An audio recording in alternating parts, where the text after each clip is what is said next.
Okay, so this is going to be a demo of an Arduino UNO based piece of C code that will cause an LED to blink when we press a push button switch. So here's the circuit that we're going to be building. This represents the Arduino UNO here. And we're going to be using pins PD7 as an output pin to turn on an LED through a current limiting resistor. And we're going to be using PD4 as an input pin where we'll hook up a momentary push button switch. Now, I chose PD7 and PD4 more or less arbitrarily, but one thing, particularly when you're beginning learning how to do this coding, is that if you use port D, pins 0 through 7, they actually correspond to Arduino pins 0 through 7. So it's sort of one fewer thing that you have to keep track of. Okay, let me show you the steps that we're going to undertake to do this.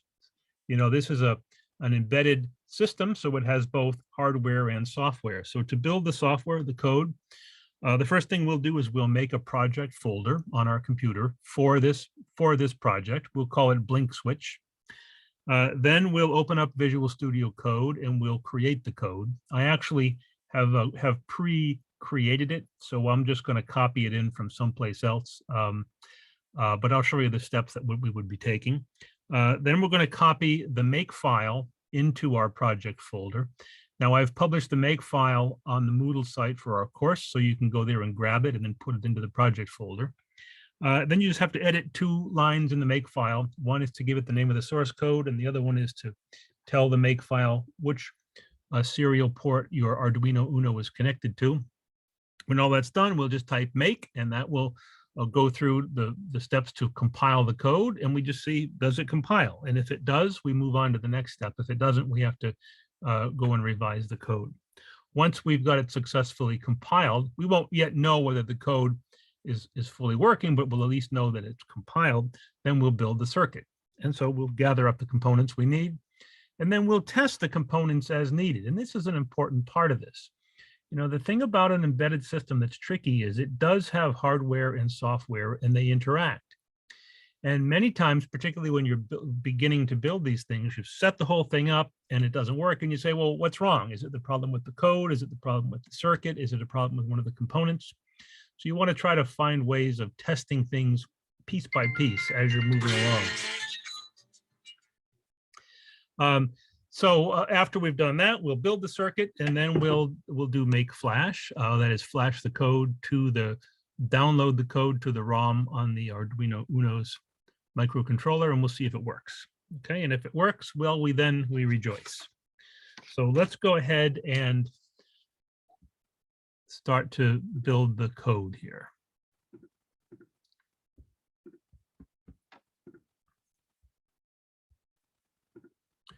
Okay, the first thing I'm going to do is open up Terminal, and I'm going to make a project folder for the code that we're going to be building.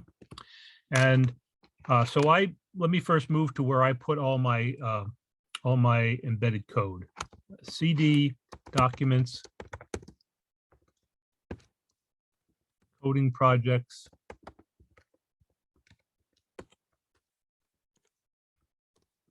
embedded. Okay, and I'm going to create a new folder here, a new directory, and I'm going to call it BlinkSwitch. I'll move into that folder. Okay, so that's a brand new folder. It'll be empty. I'll invoke Visual Studio Code, and here that is. Okay, so the first thing we want to do, well, normally, you know, you'll be creating a new source code file, but what I'm going to do is copy it actually in from my home screen. So to do that, I'm going to use Finder here, and I'm going to just copy BlinkSwitch into this folder that we just created here.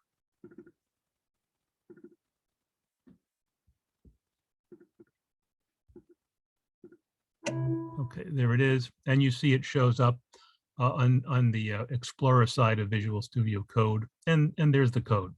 So let me just walk you through the code here. Okay, we have the block comment up top with the name, my name, and the date. This code blinks an LED with a momentary push button switch is pressed. It should say when a momentary push button switch is pressed, and I'm just noting the LED is on pin PD7 and the switch is on PD4. Okay, so we have the usual include statements here. I'm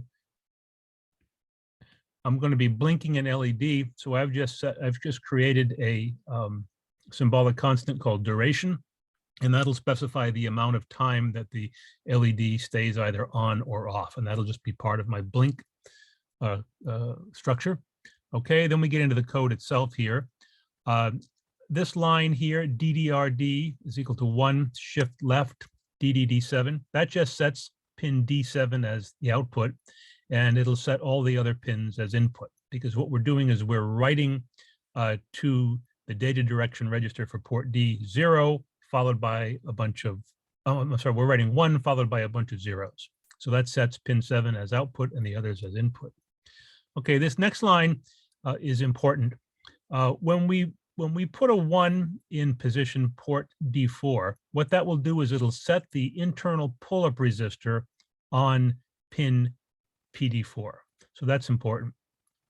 We could hook up our switch in our circuit with an external pull-up resistor, but it's easier, it's less complicated if we use the internal pull-up, and that's what this is about. Okay, then we get into our while loop. And what's happening here is we just have an if-else statement, and what I'm doing is checking to see if that button is pressed.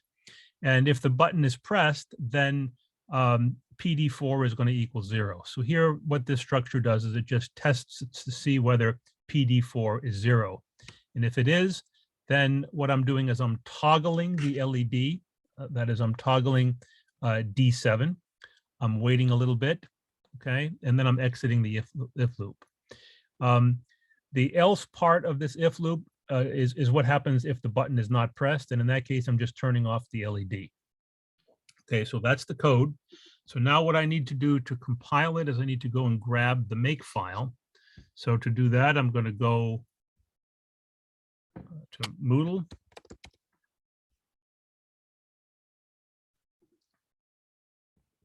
Okay, I have to log in and all that.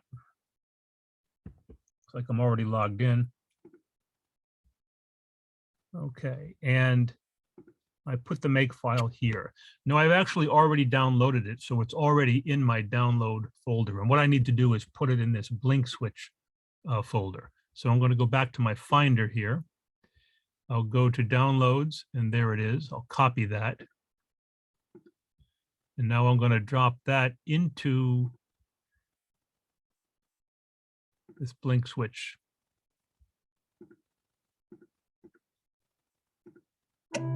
There it is. And you'll see when we look up here that we have the make file now in this folder. Now, one of the quirks that happens is when you copy this file in, it adds the extension txt. We need to rename it. When you compile, make does not want to see any extension. So you just delete the txt. So it just says make file. And you can see that it actually recognizes it as a make file. Okay, there are these two lines that we have to change. We have to put here source file, the name of our source code. It's BlinkSwitch. Okay. Previously, I had saved it under Blink because I made just a blinking LED program. All right, we also have to make sure to specify the correct serial port. So I'm going to go back over to my terminal here, and I'm going to find out which terminal port the Arduino is connected to. And I'll do this by listing out DEV TTY. Oh, actually, it's not connected. That's because if you look at the camera, if you can look at the camera down below here, I actually don't have the Arduino connected to anything. So I'm going to go ahead and connect it now. Now the Arduino is connected, and I'm going to back to the terminal here, redo that command. Okay, and you can see that the Arduino UNO is connected to TTY.USB modem 14101. So I'll go back into the code, and I need to change this to 14101. Okay, now let's see if we can compile this. I'll just type make from the terminal. okay, and it happily compiled it. So it didn't see any syntax errors or problems, anything that was disagreeable from the point of view of the circuit. So we seem to be ready to download the code to the device. So what I'm going to do now is switch over to the camera and let's build our circuit. Okay. So we need to build the circuit. This is the circuit we're going to build. And now just remember the interaction that's going on here. We have code running on the Arduino. We have a push button switch and we have an LED. And I've got all the components that we need here. But let's say that you maybe haven't worked with one of these switches before. And let's say that well, your LED is probably good unless you hooked it up to a battery without a current limiting resistor. But it's a good practice to just test these things first before we embed them in this circuit. And so that's what I'm going to do. I'm just going to build this simple circuit right here, where I'm going to, using the 5-volt supply from the Arduino, I'm just going to connect that to the LED, to the resistor, to the push button switch, to ground. So that way, when I press that switch, I want to see that LED glow. And if that happens, it'll tell me I'm using the switch correctly. It'll tell me that the LED is working. It'll tell me we understand these components, and then we can go ahead and build this circuitry, which is more complicated because it has the code built into it. So let's see, back to the circuit again here. So I'm going to take 5 volts and I'm going to connect that to the anode, that's the long lead of the LED, the short lead to the resistor, and then I'll go to the switch, to ground, back to the Arduino. And I'm going to be putting this stuff on a breadboard. And so let's wire up the breadboard the right way. Whenever I do this, I like to orient the breadboard with the red positive voltage rail on top, and then the blue or ground rail on the bottom. And I always use a red wire when I'm connecting anything directly to 5 volts. So that's what I've done here. 5 volts is going to go to our positive voltage rail. And then I'm going to use a black wire for ground. And that goes to the negative voltage rail. This is just a wiring convention. If you always use a red wire for something directly connected to your 5 volts or your VCC, a black wire when you're connected to ground, it'll make things easier for you to debug it. Certainly, if you show it to someone else, they'll expect you to have it hooked up like this. Okay, what we're going to do here is hook up our LED. The LED has 2 leads. The long lead is the anode that goes next. Okay, and let's see, we have our resistor. Okay, and that's in series. Okay, so we're going 5 volts to the anode, and then the cathode to the resistor. And now I have to put the switch in. Now these little switches, if you haven't worked with them before, they have 4 wires on them. And you'll notice that 2 pairs are close together and then the others are far apart. It'll only actually work, it'll only fit into the breadboard one way. It'll only straddle the channel on the breadboard one way. And so I'm going to put it in here where it's straddling that channel. And you have to sort of push it in kind of deliberately. Okay, that's pushed in. Now, the way this switch actually works is, to give you a picture of it, there are 4 terminals on there. The ones that are connected across the breadboard channel are internally connected together. This pair is connected together, and this pair is connected together. And then whenever you momentarily push the switch, it's connecting them side to side. So we have this terminal of the switch and this one are already connected together. And what will happen when I push the switch is it'll connect it side to side. So I'm just going to connect this side to the ground. Now, hopefully, when we press that switch, that light glows. Okay, it does. Fine.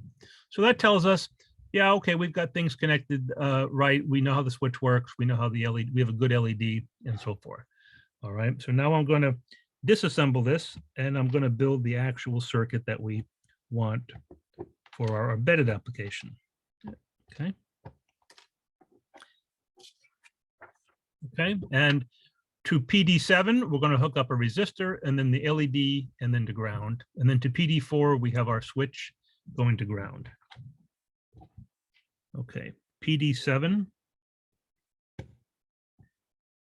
We'll have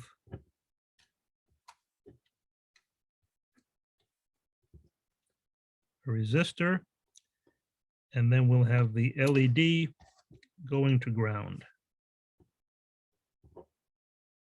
All right, and then PD4 goes to the switch, and then the other side of the switch here is going to go to ground. Okay, and then this circuit won't do anything unless we connect the ground on the breadboard all the way back to ground on the Arduino. Okay, so there's the circuit. So now what I'm going to do is I'm going to go back and type make flash.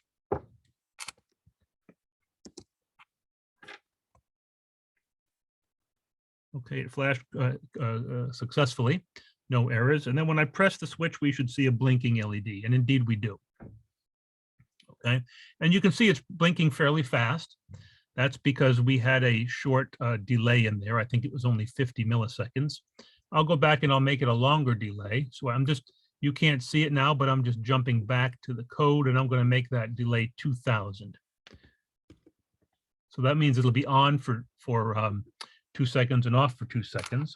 Okay, I can just type make flash now, and that will do a combination of compiling and flashing the code. Okay, and that should be done. And you can see it's blinking much more slowly, on for 2 seconds and off for 2 seconds. Okay, so there's our demo.